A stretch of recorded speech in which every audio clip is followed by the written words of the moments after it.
series of comments that I heard and saw on video on my way here from another former chairman of the NWC in opposition leader of the Senate.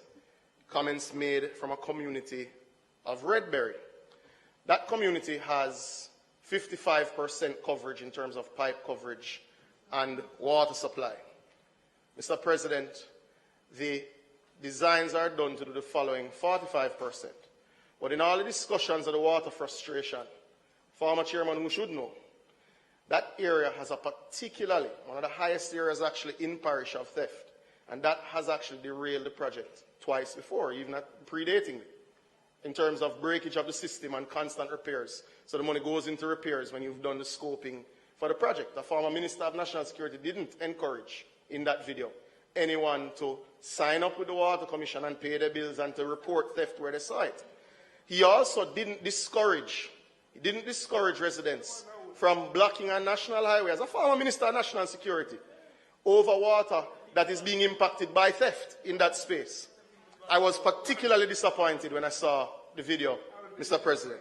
The other interesting thing about an area called Redberry is that the road, though not my area, the road complaint, Mr. President, is about a municipal road. The last time I checked, that municipality has been led by that side for a prolonged period and nothing has been done to the road. The full estimate of road work in that area is a funny number. It's approximately $400 million. So if they hadn't facilitated, rather, if they hadn't had theft at the municipal council of $400 million, they could have fixed all the roads for the people in Redberry. But however, Mr. President, this notion that no one has visited, former Minister Warmington visited the community. It's important to note that the first phase of upgrades to that roadway will be undertaken at approximately $100 million, and we expect the tender to be published next week as per previous commitment by the Member of Parliament after commitment and allocation made by former Minister Warmington.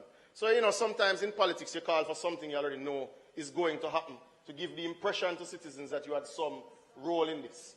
But the water in the area, I left the team this morning looking at the list of projects and capital works for that area over the last 30 years to see if we could find any works in this area, because this problem has been a prolonged one. If the former chairman of NWC had ever signed off any works for South Manchester. I know this former chairman had, but I'm not saying he never do it. I'm just saying I don't find any yet. So if you signed off any capital works for South Manchester, as chairman, I would love to see them, to see what was the benefit of that, because I don't know of any.